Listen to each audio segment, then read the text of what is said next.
আপনারা যারা বলেন মিজান ভাইকে চাই, আমি ভাই চাই না, এটা ওনার অধিকার, এটা ওনার অধিকার।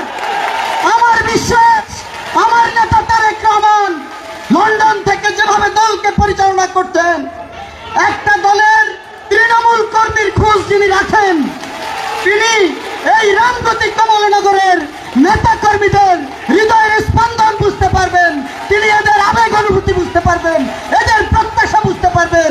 তাই এই ব্যাপারে আমি মনে করি আপনাদের দ্বিধান্বিত হওয়ার কিছু নাই। 2018 সালের যে নির্বাচন, সেই নির্বাচনে আমাদের দলের নয় এমন একজন রাজনীতিবিদকে আসনে প্রার্থী করা হয়েছে। ওনার নির্বাচন করতে গিয়ে, ধানের শীষ প্রতীকের ভোট করতে গিয়ে আমাদের অনেক নেতাকর্মী মামলায় পড়েছে, জেল খেটেছে। আমি তাদের জামিনের ব্যবস্থা করেছি। মিজান ভাই টাকা পাঠিয়েছে, উনি আমাকে ফোন করেছে তাদের জামিনের ব্যবস্থা করতে, তাদেরকে খালাস করার জন্য।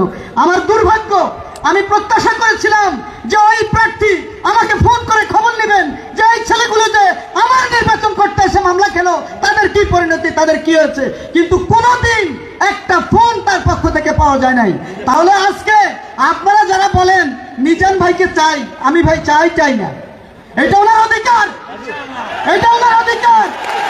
আমার বিশ্বাস আমার নেতা তারেক রহমান লন্ডন থেকে যেভাবে দলকে পরিচালনা করতেন, একটা দলের তৃণমূল কর্মীর খোঁজ যিনি রাখেন, তিনি এই রামগতি কমলনগরের নেতা কর্মীদের হৃদয়ের স্পন্দন বুঝতে পারবেন, তিনি এদের আবেগ অনুভূতি বুঝতে পারবেন, এদের প্রত্যাশা বুঝতে পারবেন। তাই এই ব্যাপারে আমি মনে করি আপনাদের দ্বিধান্বিত হওয়ার কিছু নাই।